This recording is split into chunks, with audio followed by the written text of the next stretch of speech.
Hello, everybody, and welcome back to Play On Playoffs. The regular season is just glorified preseason. We are back for the second day of the Sweet 16. Yesterday, Thursday, had some doozies for games, and now we're moving on to Friday's slate. We have 4 more games on Friday's slate, starting off with San Diego State, the number 5 seed, versus Alabama.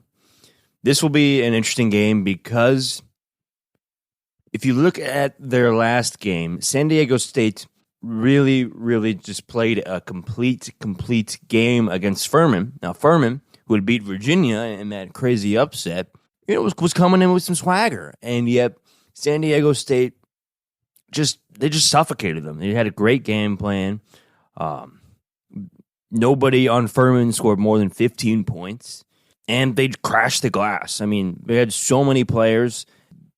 They had like 10 different players do something, have something go up on the stat board. And so in that regard, San Diego State is, it's a tough team, and they know they've been in March before, and so they know how to handle it. But yeah, that was a 23-point game, 23-point win on Saturday. And while it was certainly impressive how team-oriented and team-balanced San Diego State was, now they have to worry about Brandon Miller and the Crimson Tide, Alabama.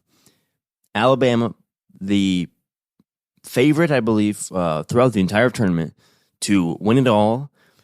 And obviously, despite the off-the-court issue, Brandon Miller is a star player projected to go early on in the NBA draft and put up 30 and 40. And he has been dealing with an injury, but he's supposed to be as close to 100% tonight compared to earlier on in the tournament. But yeah, Alabama is a tough team and a tough out, and this should be a great way to kick off the Friday slate for March Madness. Now, moving on to the next game on the docket, we have Miami, Florida, going up against Houston. That's a 5 seed Miami going against number 1 seed Houston. Houston also one of the main favorites to win the tournament throughout the tournament. Miami is an interesting team. Miami is a team that, a lot of people had Miami losing to Drake in the first round in their brackets. And let's be honest, if we look back, Drake should have won that game, but they scored 1 point? 1 point in the last 4 or 5 minutes of the game, and that's not going to get it done. But Miami, with their coach, Jim Larinaga, he's been around. He knows March. He knows what it takes to win, and he seems to be aging like fine wine. He's adapting to this transfer portal stuff and all of it. And another thing to consider with Miami is they've got some dudes. There's a reason they were able to beat the Indiana Hoosiers, a 4 seed, by 16 points on Saturday. And, there's a couple guys on Miami who, if you look at Isaiah Wong, he's been there since 2019. And he's the guy who can really score. He had 27 points in the last game and 8 points. And, Norchad Ormir is also a guy who can step up. In the last game, he had 17 rebounds. Jordan Miller is also a guy who can light up you from shooting. So they have some guys who can take over the game. And that is going to be the key here for Miami. But Houston. Kelvin Sampson. He's been here before. He also knows what to do. And with Houston, great defensive team. Top 5 in defensive efficiency. And Marcus Sasser is a baller. And Houston overall is a deep team. They beat Auburn 81-64 last Saturday to move on. But they have some guys who can score, but their defense is elite. So that is going to be a good game. And then now we're going to move on to the next game on the docket. Xavier, Texas, number 3 seed versus the number 2 seed, Sean Miller, going up against interim head coach for the Texas Longhorns, Rodney Terry. Rodney Terry took over the program when the Chris Beard allegations came out. And the guys on that team have rallied around their head coach. They're playing together. They're a very cohesive unit. Marcus Carr on Texas is legit. He is a great point guard, great scorer, and he's been around for like 5 years in college basketball. Smart player. Furthermore, with Texas, the best player on Texas is Dylan Dessou. Dylan Dessou, in the last game against Penn State. Now, Penn State was a feisty team. They almost came back against Texas in that last game. But Dylan Dessou had 10 rebounds, 28 points, and an assist. He has been their X factor this year. If Marcus Carr is having an off game, Dylan Dessou will take over. But I mean, the whole lineup for Texas is good. Sir Jabari Rice, the former New Mexico State Aggie, Timmy Allen, and Tyrese Hunter, who played for Iowa State last year in their tournament run. So they have some guys, and they're going up against Xavier. Sean Miller. Sean Miller is obviously a really good head coach, was with Arizona, and then went over to be, when they parted ways, went over to be at Xavier.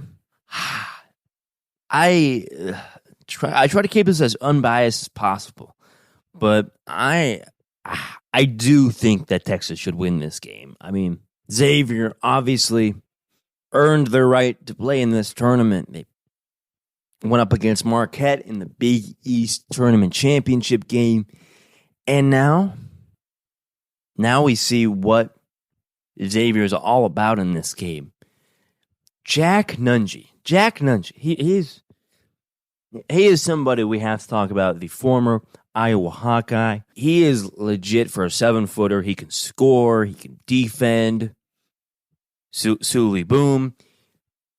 There are some guys on this team, Colby Jones, but I think they're gonna have a hard time keeping up with the firepower and athleticism of Texas. Moving on to the last game of the Sweet 16. We are here for Creighton, Princeton. Princeton. For those of you keeping track at home, Creighton, the 6 seed versus the 15 seed Princeton. Princeton with the Cinderella run this year. Up there with FAU for their tournament run. Princeton and Creighton in a lot of ways are similar teams. In that they are great 3-point shooters. Perimeter shooting is top notch. With Princeton, I mean, they took Missouri out to the woodshed last Saturday. I mean, that was an impressive win for the Princeton Tigers. Ryan Langberg had 22 points. Matt Alloco had 10 points, 16 rebounds for Mr. Caden Pierce. But there's a reason the spread for this game is 10.5. I gotta go, and because Creighton is a legit team. I mean, they didn't have the best performance in the Big East tournament, but they have been on a run. This is a cool stat that I want to share with everybody. Creighton is the first team to have 2 different players score 30-plus points in the first 2 rounds of March Madness in history. Ryan Nembhard, Ryan Kalkbrenner. Creighton has some guys. I mean, they beat Baylor by 9 points last week.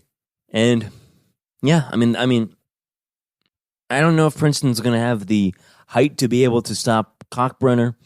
I don't know if he's going to, I mean, if they can get their pick and roll action going like they're capable of, This should be a Creighton game all over.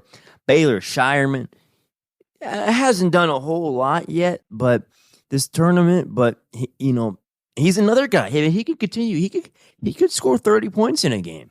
I lean Creighton here. But we are in for a great, great, great slate of games overall. Sweet 16. Hope you guys have enjoyed it so far. And let's just finish this thing off with a banger. And then tomorrow we'll be back to preview the first slate for the Elite Eight. This is exciting. March is here. Let the madness consume you.